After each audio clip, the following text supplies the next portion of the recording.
Hello everyone, আসসালামু আলাইকুম। আমি মিনহাজ ডেইলি ব্লগ আপনাদের মাঝে একটা মাইক্রোফোনের রিভিউ নিয়ে আসলাম। এটার নাম হচ্ছে K35। এখন আপনাদের মাঝে আনবক্সিং করে দেখাবো।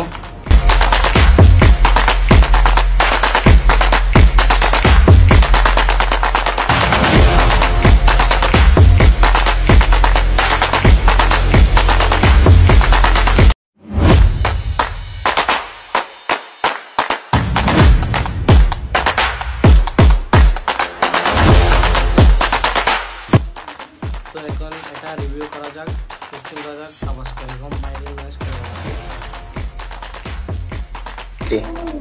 তো এখন এটা রিভিউ করা যাক, টেস্টিং করা যাক, আওয়াজ কিরকম, বাইরের নয়েজ কিরকম আসে।